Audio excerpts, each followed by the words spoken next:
আমরা দেখলাম যে দুদিন আগে বাংলাদেশ ক্রিকেট বোর্ডের একজন পরিচালক সাবেক অধিনায়ক তামিম ইকবালকে নিয়ে একটি মন্তব্য করেছেন, বিশেষ করে একটি ট্যাগ ইউজ করেছেন।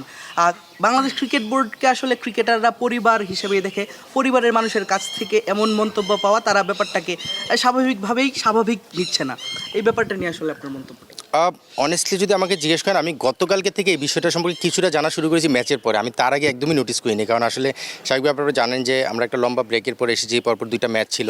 আমি টিম নিয়ে একটু বেশি চিন্তাভাবনাই করি হয়তো, সেই কারণে আমি সোশ্যাল মিডিয়া একদমই ফলো করা হয়নি। বাট কালকে আমি খেলার পরে দেখলাম যে শান্তকে ওই প্রশ্নটা করা হয়েছিল।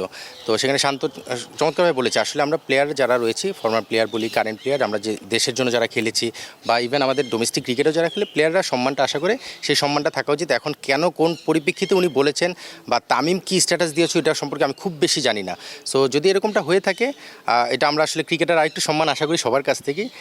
সেটা নিশ্চিতভাবে আমাদের বোর্ডের যারা রয়েছেন বা ক্রিকেটকে যারা আমাদের গাইডলাইন হিসেবে ফলো আপ করেন, তাদের জায়গা থেকে আরেকটু সচেতন হওয়া উচিত আমার কাছে মনে হয়।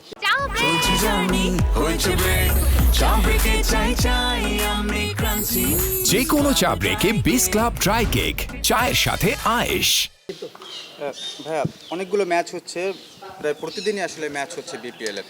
তো সামনে তো বিশ্বকাপ রয়েছে এবং আপনার দলে অনেক ক্রিকেটার রয়েছে। ওয়ার্কলোড ম্যানেজমেন্টের ক্ষেত্রে আপনারা কীভাবে কাজ করছেন এবং এটা আসলে ওই বিশ্বকাপে ইফেক্ট ফেলার ক্ষেত্রে আপনারা সেটা মাথায় রাখছেন কিনা? এটা খুব ইম্পর্ট্যান্ট। আসলে আমরা যখন আমি লাকিলি ন্যাশনাল সিলেক্টর থাকার কারণে এই বিষয়গুলো সম্পর্কে একটু ডিটেল জানি। তার আগেও এস গ্রুপ সিলেক্টর ছিলাম, বাট ন্যাশনাল সিলেক্টর 1 বছর থাকার কারণে এই ওয়ার্কলোড বিষয়টা সম্পর্কে আমি মোটামুটি ভালোই জানা রয়েছে। এবং আমি যখনই টিমে কাজ করি, ফর এক্সাম্পল আমি আবহানিতে যখন কাজ করেছি, নাইট রানা আমাদের টিমে ছিল, সেখানে তার ওয়ার্কলোড ম্যানেজমেন্টের ব্যাপারে আমি খুব কনসার্ন ছিলাম। এবং আমার একটা জায়গায় আমি হ্যাপি যে আমার টিমে ইফতি রয়েছে, যে ট্রেনার, বাংলাদেশ টিমের ট্রেনার। এখন ফিজিও রয়েছে সানি, যে আমাদের বাংলাদেশ টিমের ফিজিও ছিল এবং এখন প্লেয়ারদের সঙ্গে কাজ করছে ডিরেক্টলি। তো তাদের সঙ্গে আমার এটা ফুল কোঅপারেশন থাকে এবং কোঅর্ডিনেশন থাকে যে কীভাবে আমরা তাদেরকে ম্যানেজ করবো এবং তাদের ব্যাপারে প্রায়োরিটি দিয়ে কীভাবে টিমের সঙ্গে ম্যাচ আপ করানো যায়। সো তাদের ওয়ার্কলোড ম্যানেজমেন্ট পাশাপাশি টিম ডিমান্ড, দুইটাকে আমরা ম্যাচ আপ করে কীভাবে এগিয়ে নিয়ে যাওয়া যায়, তারাও যেন ফিট থাকে, আমার টিমেও যেন বেনিফিটেড হয়, সেই জায়গাটা লুক আফটার করার চেষ্টা করি। সো নিশ্চিতভাবেই এটা প্রতিটা ফ্র্যাঞ্চাইজির টিমই হয়তো চিন্তা করে, বাট আমি লাকি যে আমার টিমে দুজন ন্যাশনাল টিমের ফিজিও ট্রেনার থাকার কারণে তাদের সঙ্গে আমার এই জিনিসটা খুব ক্লোজলি অবজারভেশনের মাধ্যমে আমরা কোঅর্ডিনেশন করার চেষ্টা করি। সো আমার টিমে সেটা 100% লুক আফটার করা হয়। আনন্দ ভাই, যেটা বললেন যে তামিম আর সাকিব আসলে সেভাবে রিদমে নেই, আপনার দলেই আছে, আপনার সাথে কি মানে তামিম যেটা বলেছে একটু অরিড আপনার সাথে কোনো বিষয়ে কথা বলেছে কি না, যে আসলে কোন জায়গায় সমস্যাগুলো হচ্ছে? তামিমের সঙ্গে আমার অ্যাটাচমেন্টটা আপনারা জানেন যে একদম অনেক আগে থেকেই, যখন ন্যাশনাল টিমে আসে তার আগে থেকে, আন্ডার-19 থেকে। সো তামিমের সঙ্গে আমার অ্যাটাচমেন্ট খুবই ভালো। তামিমের সঙ্গে আমার কথাও হয়েছে এবং হয়, আমাদের আড্ডাও হয় ভালো। সো আমার মনে হয় যেটা সময়ের ব্যাপার। টি-20 ক্রিকেটে আসলে অফ ফর্মে যেতেও সময় লাগে, আপনার ফর্মে আসতেও সময় লাগে। আপনার সাহেবজাদা ফারহানের 2 ম্যাচ খেলাপ করার পরেও কিন্তু অনেকে অনেক কথাবার্তা বলেছে বা চিন্তা করেছে। লাস্ট ম্যাচে 50 করে গিয়েছে, শ্রীলঙ্কায় যে ওখানে প্রথম ম্যাচে 50 করেছে। সো টি-20 ক্রিকেটটা আসলে এরকমই, মানে অফ ফর্মটা কিছু সময় গেলে সেটা থেকে ফিরে আসতে just matter of time. So আমার মনে হয় যে তামিম সেটার জন্য চেষ্টা করছে, ওর মেন্টাল এবং ফিজিক্যাল টেকনিক্যাল প্রতিটা জায়গায় ওয়ার্কআউট করছে। সো এটা সময়ের ব্যাপার। আর সাকিবের আপনার একটা বিষয় জানেন যে সাকিব একটু রিদমের বাইরে ছিল, বিকজ তার একটা ইনজুরি কনসার্ন ছিল, সেটা থেকে ফিরে এসে রিদমটা পেতে সময় লাগছে। বাট সোফার এখন পর্যন্ত কিন্তু রিদমটা মানিয়ে নিয়েছে। আপনি গতকালকে ম্যাচেই যদি দেখেন, আমি বলবো যে এর আগের ম্যাচের সঙ্গে কম্পেয়ার করলে কিন্তু বেটার রিদমে ছিল। সো সাকিবও ইনশাল্লাহ ফিরে আসছে রিদমে। সো আমার এই 2 প্লেয়ার সম্পর্কে আমি এটাই বলতে পারি। লাস্ট ওয়ান হান্নান ভাই, এক মাঠে খেলা হচ্ছে প্রায় 20-25-20 দিনের মতো করে হয়ে গেছে। ক্রিকেটারদের মধ্যে উইকেটেরও তো একটা বিষয় থাকে, প্লাস ক্রিকেটারদের মধ্যে একটু ফেটিক কাজ করছে মনে করে, মানে অফ ফর্ম, যেহেতু আমাদের ন্যাশনাল ক্রিকেটারই অফ ফর্ম ওয়ার্ল্ড কাপে যাওয়ার আগে, এই কারণে এই জিজ্ঞেসটা করা যে উইকেটের একটা বিষয় থাকে। উইকেটগুলো গতকালকেও শুনছিলাম যে খুব একটা ভালো না, দেখতে ভালো লাগছে কিন্তু তাদের আচরণটা অ্যাকচুয়ালি ঠিক না। এবং একটা সাথে ক্রিকেটারদের মধ্যে কি কোনো অবসাদ কাজ করছে, ফেটিক কাজ করছে এক জায়গায় এতদিন ধরে আছে? একদম যে করে না সেটা বললে মিথ্যা বলা হবে, ভুল বলা হবে। ফ্র্যাঞ্চাইজি ক্রিকেটটা বা বিপিএলটা যেহেতু 12তম আসর, এর আগের 11টা আসরে আমরা দেখেছি সাধারণত ভেন্যু চেঞ্জ হয়, মাইন্ড ফ্রেশ হয়, একটু ডিফারেন্ট খাওয়া দাওয়া, ডিফারেন্ট ঘোরাফেরা, পরিবেশ পাওয়া, সেটা অবশ্যই ডিফারেন্টভাবে চিন্তা করে। আর একটা প্লেয়ার যখন অফ ফর্মে থাকে বা একটু খারাপ সময় যায়, তখন এই পরিবেশ চেঞ্জটা তার জন্য খুব ইম্পর্টেন্ট হয়ে যায়। বাট এখানে জানি যে আসলে ক্রিকেট বোর্ড তাদের জায়গা থেকে খুব বেশি ডিফারেন্ট চিন্তা করার সুযোগ ছিল না, এটা বাধ্য হয়েছে। আমরা সবাই জানি যে আমরাও আসলে এখানে খেলার ব্যাপারে মেন্টালি প্রিপেয়ার ছিলাম না, বাট সিচুয়েশনটা এমন হয়ে গিয়েছে, সেই জায়গায় আসলে কারো কোনো কন্ট্রোল ছিল না। সো সেটাকে অ্যাডজাস্ট করে মেন্টালি যতটা অ্যাডজাস্টমেন্টের মাধ্যমে আমরা সেটা ওভারকাম করতে পারি, সেভাবেই প্লেয়াররাও চেষ্টা করছে, আমরাও সবাই চেষ্টা করছি। সো আমার মনে হয় এটা নিয়ে এক্সকিউজ দেওয়ার সুযোগ নেই, আমাদের যেটা সিচুয়েশন হয় সেটার সঙ্গে অ্যাডজাস্ট করে মানিয়ে নিয়ে চলতে হয়, সেটাই আমরা চেষ্টা করছি। আসলে যখন একটা দল চ্যাম্পিয়ন হতে চায়, তখন তাদের এই ধরনের এনভায়রনমেন্টটা শো করতে হয়। আমি যদি বলি শান্ত কিন্তু গতকালকে চমৎকার ক্যাপ্টেন্সি করেছে। আপনারা যদি দেখেন বলিং হ্যান্ডেলিংটা যেভাবে করেছে, কারণ নর্মালি এই ধরনের ম্যাচ হওয়ার পরে যখন 120-30 রানে খেলা হয় টিম কিন্তু মোরালি ডাউন থাকে। বাট আপনি যদি দেখেন ফার্স্ট বল থেকে আমাদের যে প্লেয়ারদের অ্যাটিটিউড যেটা মাঠে দেখা গেছে সেটা অবশ্যই প্রশংসা দিতে হবে এবং সেটার জন্য ক্যাপ্টেনের কৃতিত্ব রয়েছে। সবচেয়ে বড় যে বিষয়টা আমার কাছে পজিটিভ লেগেছে, শান্ত এবং মুশফিক বলিং হ্যান্ডেলিংটা যেভাবে করেছে আপনারা দেখেছেন। স্বাভাবিকভাবেই কিছু ডিসকাশন আমাদের হয়, বাট ফিল্ডে যখন যাওয়া হয় তখন কিন্তু ক্যাপ্টেন এই ডিসিশনগুলো মেক করে। তো বলারদেরকে যেভাবে ইউজ করেছে এবং ফিল্ডিং পজিশনগুলো যেভাবে সেট করেছিল, আমি বলবো যে ওইটা একটা পজিটিভ এনভায়রনমেন্ট তৈরি করে সবার জন্যই। এবং আমরা যে জেতার জন্য খেলছি এবং চ্যাম্পিয়ন হওয়ার জন্য খেলছি, নিশ্চিতভাবে রান যেটাই আসুক বোর্ডে বা যত বেশি রানই হোক, দিন শেষে ওই ম্যাচটা জেতার জন্য যেভাবে খেলা দরকার সেটা প্রতিটা প্লেয়ারের মানসিকতা দেখা গিয়েছে।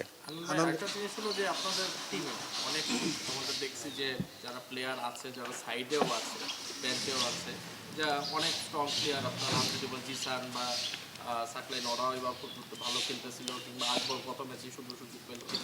আর আপনি একটা জিনিস মনে রাখতে হবে, আমাদের এই বিপিএলটা যখন হয় তখন কিন্তু ব্যাক টু ব্যাক ম্যাচেস থাকে প্লেয়ারদের। আপনারা জানেন যে ডে নাইট ম্যাচ হয়, নাইট ম্যাচ হয়, ডিউ থাকে, ইনজুরি একটা কনসার্ন কিন্তু অনেক সময় চলে আসে আমরা দেখি। সো ব্যাকআপ প্লেয়ারটা যদি সেভাবে সমমানের স্ট্রেংথ হয় তাহলে টিমটা রেজাল্ট করার ক্ষেত্রে একটা পজিটিভ ভাইব থাকে। তো আপনি যদি দেখেন আমাদের, আপনি যে নামগুলো মেনশন করেন, প্রতিটা প্লেয়ারই কিন্তু বিপিএলে খেলার জন্য ক্যাপাবল। বাট টিম কম্বিনেশনের কারণে কিন্তু আমরা বিভিন্ন সময়ে বিভিন্ন প্লেয়ারকে রোটেশন ওয়াইজ খেলাই এবং সেটা কিন্তু স্ট্র্যাটেজিক কারণে।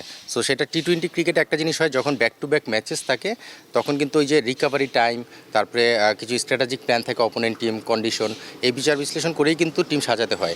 সো ব্যাকআপ প্লেয়ার আমি বলবো না, আসলে তারাও ক্যাপাবল, তারাই মেন প্লেয়ার, কিন্তু তাদের সবচেয়ে বড় যে বিষয়টা আপনি দেখবেন প্রিপারেশনে তাদেরকে পুরোপুরি রেডি করে নেওয়া হয় এবং প্লেয়ারদেরকে জানানো হয় আগে থেকেই, তাদেরকে মেন্টালি প্রিপেয়ার করা হয় যে কখন কাকে নিয়ে আমরা কীভাবে চিন্তা করছি। সবচেয়ে বড় যে বিষয়টা, এই দলে আমরা যারা রয়েছি ম্যানেজমেন্ট, প্রতিটা মানুষ কিন্তু তাদেরকে সেই ব্যাকটা করার চেষ্টা করছি, কাকে কখন খেলানো হবে, আমাদের টিমের প্ল্যানটা কি, তারা প্রতিটা প্লেয়ার জানে। সো সেভাবেই তারা নিজেদেরকে প্রস্তুত রাখছে। যেমন আকবর গতকালকে প্রথম ম্যাচ খেলেছে, আকবর কিন্তু জানতো যে এই ধরনের একটা সিচুয়েশন আসবে এবং তখন হয়তো সে টিমের মেইন প্লেয়ার হিসেবে কন্ট্রিবিউট করবে। সো প্রতিটা প্লেয়ারই আমার কাছে মেইন প্লেয়ার। যারা খেলছে তাদেরকে হয়তো আপনারা দেখছেন 11-এ খেলছে, বাট বাইরে যারা রয়েছে প্রতিটা প্লেয়ারই আমার কাছে মেইন প্লেয়ার এবং তাদেরকে সমান গুরুত্ব দিয়ে আমরা সেভাবে মেন্টালি পুস্ট আপ রাখার চেষ্টা করছি। আমার কাছে আসলে পার্সোনালি, আমি যদিও এটা বিপিএলের বিষয়, বাট যেহেতু আমি জানি যে বিশ্বকাপ নিয়ে প্রশ্ন আসতে পারে, আমার পার্সোনাল অপিনিয়নটা আমি দিতে পারি। আমার কাছে মনে হয় দেশ সবার উপরে, দেশের জন্য যেটা ভালো হয় সেই ধরনের চিন্তাই ক্রিকেট বোর্ড করবে। দেশকে প্রায়োরিটি দেওয়ার পরে যদি ক্রিকেটকে প্রায়োরিটি দিয়ে কোনো ডিসিশন নিতে হয়, আমি সেটাকে অ্যাপ্রিসিয়েট করবো। বিকজ আসলে ক্রিকেট বোর্ডে যারা রয়েছেন তারা ওই দেশের নাগরিক, তারা দেশের চিন্তাটাই ফার্স্ট প্রায়োরিটি দিবেন। এবং বুলবুলরা কিন্তু অলরেডি মেনশনও করেছেন যে আমাদের বোর্ড প্রেসিডেন্ট, যে দেশকে ফার্স্ট প্রায়োরিটি দিয়ে তারপরে দেশের যে সিদ্ধান্ত আসবে সেটার সঙ্গে ক্রিকেট বোর্ডও যাবে।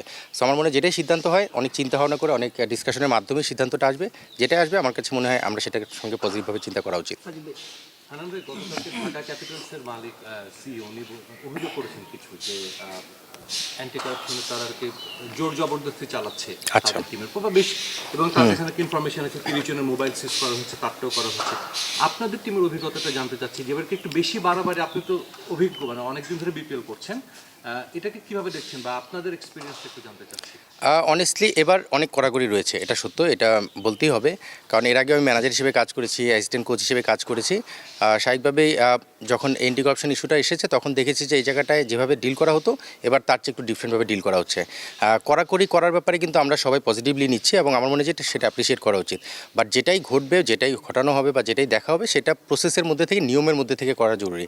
আমি আসলে এন্টি কারাপশনের ঢাকার যে বিষয়টা কালকে দেখলাম, প্রেস মিট করেছে ওনারা, তো এখানে যে বিষয়গুলো শুনেছি বা দেখেছি, এই বিষয়টা সম্পর্কে আমি খুব ডিটেল বলতে পারবো না। বাট সেটা যদি আমাদের এন্টি কারাপশন ইউনিটের গাইডলাইন অনুযায়ী বা তাদের প্রসেসের মধ্যে থেকে হয়, সেটাকে আমি ইগনোর করার কোনো সুযোগ নেই। সো বিষয়টা হচ্ছে যে আমি নর্মাল প্রোটোকল যেটা, সেটা যদি মেনটেন করা হয় বা তাদেরকে যদি প্রসেসের মধ্যে থেকে সেভাবে দেখা হয়, ইভেন আমার টিমের ক্ষেত্রেও যদি আসে, সেটা আমরা কোঅপারেট করার চেষ্টা করব। তবে নিয়মের মধ্যে থেকে যেটা রয়েছে সেটা মেনটেন করলে আর কোনো দ্বিধা বা কনফিউশন আসবে না। যেমন বলা হচ্ছে যে মানে ড্রেসিং রুমে যখন ড্রেসিং রুমে একজন, মানে আপনি তো এক্স ক্রিকেটার, আপনি এটা খুব ভালো বলতে পারবেন যে একজন ব্যাটসম্যান রেডি হচ্ছে মাঠে যাওয়ার সময় এমন সময় এসে তাদেরকে নানা করা হয়। একজন ইন্টারন্যাশনাল ক্রিকেটার বাইক থেকে তার রুমে উইদাউট পারমিশন ঢুকে যাওয়া হয়, এগুলো তো নিশ্চয়ই আপনাদের ব্রিফিং যা করা হয়েছিল টুর্নামেন্টের আগে, এগুলো তো সেভাবে যায় না এই বিষয়গুলো। নর্মালি এটা আমার কাছে একটু অডলুকিং মনে হয়েছে। আসলে এটাই বললাম যে নিয়মের মধ্যে থেকে নিশ্চিতভাবেই কারো রুমে সার্চ করা, কারো মোবাইল সার্চ করা, যে কোনোভাবে ওনাদের সেই অধিকার রয়েছে, বাট সেটা একটা নিয়ম রয়েছে। আমি যতটুকু জানি যে ম্যানেজারকে ইনফর্ম করেই সেটা করতে হয়। যদি সেটা করে থাকে তাহলে সেটা নিয়ে আর সেকেন্ড কোনো কোশ্চেন আসা উচিত না। আর খেলার মধ্যে যদি বেস্ট 11-এ খেলছে, প্যাড আপ করে যদি কেউ ব্যাটসম্যান রেডি থাকে, তার ব্যাপারে কোনো যদি অ্যাজ এ হেড কোচ আমার কাছে যদি কখনো কোনো কোশ্চেন আসে, তার কাছে যদি অ্যান্টি কারাপশন আসতে চায়, সেটা নিশ্চিতভাবে ম্যানেজারের থ্রু হয়ে আমার কাছে আসতে হবে। এবং সেখানে যদি আমার টিমে এই ধরনের সিচুয়েশন আসে, নিশ্চিতভাবেই আমি এটা অ্যালাউ করবো না। That's for sure. আমি এটার জন্য যেভাবে স্ট্রিক্টলি ফলো আপ করা উচিত সেটা করবো। ম্যাচ শেষে ওনারা অবশ্যই সেটা ফলো আপ করতে পারেন। তবে দিন শেষে আমি একটা কথাই বলবো, নিয়মের মধ্যে তাদের কাছে লিখিত কি নিয়মটা রয়েছে, আমি আসলে স্বাভাবিকভাবে ডিটেল অত পড়া হয় না আমাদের, বাট যদি এটা নিয়মের মধ্যে থাকে, সেই নিয়মটা যদি আমাদের দেখিয়ে দেয়, তাহলে জিনিসটা ক্লিয়ার হয়ে যায়। অনেকটা সিমিলার হারুন ভাই, সেটা হচ্ছে যে আপনি আগেও দেখে এসেছেন এই যে প্রসেসটা, এই যে প্রক্রিয়াটা, এবার কি মনে হচ্ছে যে একটু অপেশাদারিত্বের সাথে হ্যান্ডেল করা হচ্ছে যত অভিযোগ? আসলে অভিযোগগুলো কিন্তু আমরা মিডিয়ার মাধ্যমে জানতে পারছি। বিভিন্ন টিম তাদের জায়গা থেকে হয়তো অভিযোগগুলো উপস্থাপন করছে। আমাদের টিমে এখন পর্যন্ত আমরা সেই ধরনের কোনো অভিযোগ পাইনি, বা আমাদের টিমে এই ধরনের কোনো সিচুয়েশন আমাদের ফেস করতে হয়নি। সো যখন পর্যন্ত আসলে নিজের সঙ্গে কোনো কিছু না ঘটে, তখন সেটা সম্পর্কে খুব বেশি ব্রিফলি বলা কঠিন। সো আমাদের জায়গা থেকে আমাদের যে প্রোটোকল, আমাদের যে নিয়ম রয়েছে, আমাদের ম্যানেজমেন্টে স্পেশালি ঝরু ভাই ম্যানেজার হিসেবে সেটা চমৎকারভাবে লুক আফটার করছেন। As a head coach, even captain Shanto, আমাদের সাইড থেকে যেটা প্রোটোকল যেভাবে করা উচিত আমরা সেটাই মেনটেন করার চেষ্টা করছি। সো আমরা আসলে এখন পর্যন্ত সেই ধরনের কোনো সিচুয়েশন ফেস করিনি। সো এটা সম্পর্কে খুব ডিপলি আমার কাছে বলা একটু কঠিন মনে হচ্ছে। হারুন ভাই দেখেন, টিম তো 6টা, একটা টিমই শুধু এই অভিযোগটা করে, এটা একটু সারপ্রাইজিং। মানে টিম 6 টিমের মধ্যে একজনই এসব অভিযোগ করছে, এটা তো একটু সারপ্রাইজিং। যে কেন, এটা কি উদ্দেশ্য প্রণোদিত বলে মনে করছেন? কিছু কিছু বিষয় আমরা তো দেখিনি, কোনো এভিডেন্স তো নেই। আসলে আমি এটা সম্পর্কে একদমই বলতে পারবো না, কারণ এবার যারা অ্যান্টি কারাপশন লুক আফটার করছেন, নিশ্চিতভাবেই তারা এটার ব্যাপারে ব্রিফলি একদম ডিটেল বলতে পারবেন। এখন একটা টিমের সঙ্গে হয়তো হচ্ছে, সেই কারণে ওনারা বলছেন, বাট কেন বলছেন, একটা টিমের সঙ্গে কেন হচ্ছে, সেটা অ্যান্টি কারাপশনে যারা রয়েছে তারাই আসলে এটার ব্যাপারে এক্সপ্লেন করতে পারবেন। আনন্দ ভাই, ফরমাল ন্যাশনাল সিলেক্টর হিসেবে তাহলে যে প্রতি ওয়ার্ল্ড কাপের আগেই দেখে আমাদের ন্যাশনাল টিমের যারা থাকে তাদের একটু ফর্মহীনতা একটা বিষয়টা চলে আসে। বিপিএলও আমরা দেখতেছি বলাররা বেশ ভালো ছন্দে থাকলেও দেখা গেছে ব্যাটসম্যানরা ভালো একটা ফর্মে না এবং বেশ স্ট্রাগল করতেছে মনে হচ্ছে। ওইটা নিয়ে আপনারা কি ভাবতেছেন? এবং ওয়ার্ল্ড কাপ আমরা আমাদের এখানে মানে বেশ অল্প সময়ই আছে আর কি। ফর্মের যে বিষয়টা, টি-20 ক্রিকেটে পজিশনের উপর অনেক সময় অনেক কিছু ডিপেন্ড করে। কে কোন পজিশনে খেলছে, তাদের টিমের স্ট্র্যাটেজি কী থাকে, তাদের টিমের এনভায়রনমেন্ট কী থাকে, এটার উপর অনেক সময় ডিপেন্ড করে। আপনি স্বাভাবিকভাবে আমাদের টিমেও ওয়ার্ল্ড কাপের দুজন প্লেয়ার রয়েছে, তামিম এবং সাকিব। তামিমও খুব একটা ছন্দে নেই, বাট আমি একটা জিনিস বিলিভ করি, মাত্র আমাদের 6টা ম্যাচ গিয়েছে, আরও 4টা ম্যাচ মিনিমাম রয়েছে, এবং নিশ্চিতভাবে আমরা আশা করি যে তার চেয়েও বেশি ম্যাচ আমরা খেলবো।